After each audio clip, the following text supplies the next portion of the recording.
chronic gastritis. Chronic gastritis है क्या? Mucosal inflammation often leading to atrophy and intestinal metaplasia, right? इसमें क्या है कि मुसलसल, फॉर एग्जांपल ये है आपका स्टमक, राइट, ये this is your stomach. Stomach में क्या हो रहा है? स्टमक के अंदर ऐसे सेल्स होते हैं, राइट, ऐसे सेल्स होते हैं. इसी तरह जो है ये सेल्स है स्टमक के, राइट. स्टमक में क्या हो रहा है कि इन्फ्लेमेशन हो रही है, हर 2 दिन बाद इन्फ्लेमेशन हो रही है, जो जिसकी वजह से क्या हो रहा है? सेल्स डैमेज हो रहा है, राइट. सेल्स डैमेज हो रहा है, ये सेल्स डैमेज, ये सेल्स डैमेज, राइट. अब ज़्यादा इन्फ्लेमेशन होने की वजह से, राइट, क्रोनिक फॉर्म में इन्फ्लेमेशन होने की वजह से ये पेराइटल सेल्स डैमेज होते हैं, जिसकी वजह से क्या होता है? पेराइटल सेल्स की एट्रोफी हो जाती है. पेराइटल सेल्स की एट्रोफी हो जाती है, राइट. फिर ये जो पेराइटल सेल्स है ये मज़ीद हाइड्रोजन प्रोड्यूस नहीं कर पाते, राइट. जब हाइड्रोजन प्रोड्यूस नहीं होगा तो क्या HCl बनेगा? नो. हाइड्रोजन नहीं प्रोड्यूस होगा तो HCl की कमी होगी बॉडी के अंदर, राइट, स्टमक के अंदर. तो ये जब HCl कम होता है तो किसको ये फॉर एग्जांपल स्टिमुलेट करता है? ये आपके जी सेल्स को स्टिमुलेट करते हैं. जी सेल्स क्या प्रोड्यूस करते हैं? गैस्ट्रिन. जी सेल्स प्रोड्यूस करते हैं गैस्ट्रिन, या यह है जी सेल्स, यह है गैस्ट्रिन. तो ये नॉर्मली क्या करता था? गैस्ट्रिन जाके पेराइटल सेल्स को स्टिमुलेट करता था कि पेराइटल सेल्स हाइड्रोजन प्रोड्यूस करे, राइट. लेकिन इस केस में क्या है? क्रोनिक गैस्ट्राइटिस के केस में जो हमारे पास है ना पेराइटल सेल्स, उनकी एट्रोफी हो चुकी होती है, राइट. एट्रोफी जब होती है उनकी तो वो मज़ीद हाइड्रोजन आयन प्रोड्यूस नहीं कर पाते, राइट. जब हाइड्रोजन आयन कम होंगे या हाइड्रोक्लोरिक एसिड कम होगा स्टमक के अंदर, उसको हम क्या कहते हैं? Hypochlorhydria, right. उसको हम क्या कहते हैं? Hypochlorhydria. In the same way जब हाइड्रोक्लोरिक एसिड कम होता है स्टमक के अंदर तो क्या रिलीज होता है? गैस्ट्रीन. तो क्या होगा हमारे ब्लड के अंदर और हमारे स्टमक के अंदर, राइट, सॉरी ब्लड के अंदर क्या होगा? गैस्ट्रीन की प्रोडक्शन ज़्यादा होगी, जिसको हम क्या कहेंगे? Hypergastrinaemia. Okay, hypergastrinaemia, right. किस वजह से रिलीज हो रहा था? क्योंकि HCl कम हो रहा था स्टमक के अंदर. HCl ने जी सेल्स को स्टिमुलेट किया, जी सेल्स ने गैस्ट्रीन की प्रोडक्शन ज़्यादा कर दी, राइट. तो इस केस को क्या कहेंगे हम? क्या? Hypergastrinaemia and intestinal metaplasia. Increase risk of gastric cancer, right. For example this is your normal stomach. Okay, normal stomach के अंदर ये सेल्स है, नॉर्मल सेल्स, राइट, स्टमक के. क्रोनिक इन्फ्लेमेशन की वजह से क्या होता है कि जो नॉर्मल स्टमक के सेल्स है ना, नॉर्मल स्टमक के सेल्स, ये एब नॉर्मल हो जाते हैं, राइट. एब नॉर्मल होते हैं, राइट. जब एब नॉर्मल होते हैं तो ये कौन सी शक्ल फॉर एग्जांपल इख्तियार करते हैं? एब नॉर्मल होने की वजह से इनके सेल्स जो है ना इंटेस्टाइन के सेल्स की तरह दिखने लगते हैं, इंटेस्टाइन के सेल्स की तरह, राइट. इंटेस्टाइन के सेल्स क्या करते हैं? एब्जॉर्ब करते हैं ना, फॉर एग्जांपल न्यूट्रिएंट्स को एब्जॉर्ब करते हैं, कुछ फॉर एग्जांपल सिक्रीशंस प्रोड्यूस करते हैं, राइट, इंटेस्टाइन के अंदर. तो इसी तरह जो इंटेस्टिनल सेल्स है ना वो फिर हमारे स्टमक में भी पाए जाते हैं, राइट.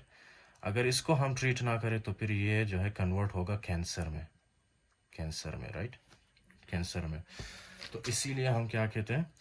हाइपरगैस्ट्रीनीमिया एंड इंटेस्टिनल मेटाप्लेजिया, मतलब स्टमक के अंदर इंटेस्टाइन के सेल्स कुछ वो आ जाते हैं, राइट, मेटाप्लेजिया की वजह से, which will increase the risk of gastric cancer, right. अब क्रोनिक गैस्ट्राइटिस मोस्टली किस वजह से होता है?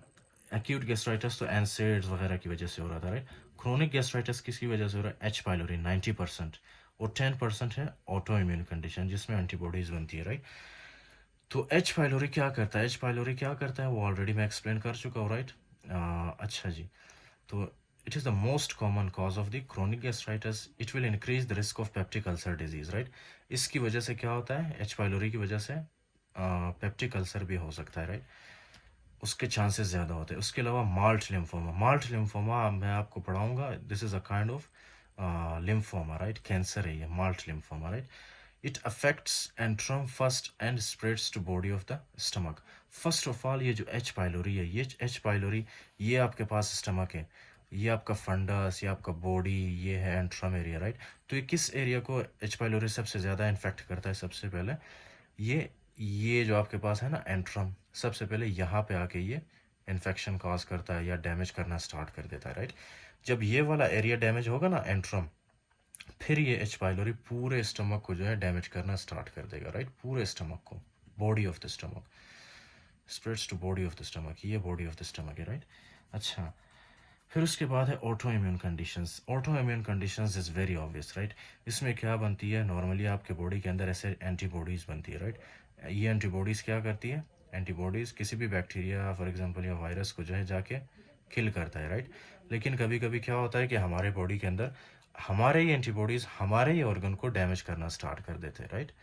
So this is very abnormal condition. इसमें क्या होता है, ऑटो इम्यून में ऑटो एंटीबॉडीज़ बनती है, specially T cells induced, right. T cells की एंटीबॉडीज़ बनती है to the sodium potassium ATPase on parietal cells and to intrinsic factor। तो ये आपके पेराइटल सेल्स हैं, राइट। पेराइटल सेल्स के अंदर कौन से फॉर एग्जांपल चैनल्स होते हैं, sodium sodium potassium ATPase, right. Sodium potassium ATPase pump होते हैं, राइट। इनके अगेंस्ट क्या बनती है, एंटीबॉडीज बनती है, इनके अगेंस्ट एंटीबॉडीज बनती है, राइट। सोडियम पोटासियम एटीपेज के अगेंस्ट। और ये कहाँ पे होते हैं, सोडियम पोटासियम के एटीपेज के पंप, पेराइटल सेल्स में, पेराइटल सेल्स में। तो जब इनके अगेंस्ट एंटीबॉडी बनेगी, राइट, तो यहाँ पे हाइड्रोजन प्रोड्यूस नहीं होगा। हाइड्रोजन जब नहीं होगा तो हाइड्रोक्लोरिक एसिड नहीं बनेगा, राइट। हाइड्रोक्लोरिक एसिड नहीं बनेगा तो उसकी वजह से क्या होगा, एक तो परनीशियस एनीमिया के चांसेस ज़्यादा होते हैं, राइट। क्यों, क्योंकि हाइड्रोजन जैसे ही प्रोड्यूस होता है ना पेराइटल सेल्स से, इन द सेम वे इसके साथ ही इंट्रिंसिक फैक्टर भी रिलीज होता है, राइट।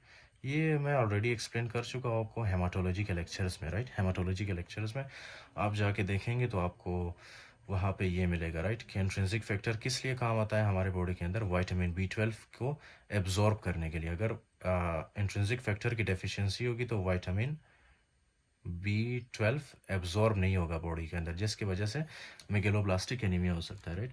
तो पेराइटल सेल्स का काम क्या है, एक तो ये हाइड्रोजन प्रोड्यूस करता है और दूसरा इंट्रिंसिक फैक्टर, ओके। हाइड्रोजन और इंट्रिंसिक फैक्टर, जब पेराइटल सेल्स ही डैमेज होंगे तो हाइड्रोजन भी प्रोड्यूस नहीं होगा और इंट्रिंसिक फैक्टर भी नहीं होगा, राइट, बॉडी के अंदर। और ये किस वजह से होती है, ऑटो इम्यून कंडीशन की वजह से, जिसमें एंटीबॉडीज बनती है against the parietal cells, right. And it will affect body और fundus of the stomach, okay जी, बॉडी और फंडस ऑफ द स्टमक। आपको पता है ना, ये फॉर एग्जांपल है स्टमक, राइट। ये स्टमक है, ये वाला जो एरिया है ना, इसको हम क्या कहते हैं, फंडस, फंडस। और यहाँ पे सबसे ज़्यादा पेराइटल सेल्स होते हैं, राइट। फिर उसके बाद है ये वाला एरिया जिसको हम कहते हैं बॉडी, राइट। फिर ये वाला एरिया है, इसको हम कहते हैं एंट्रम।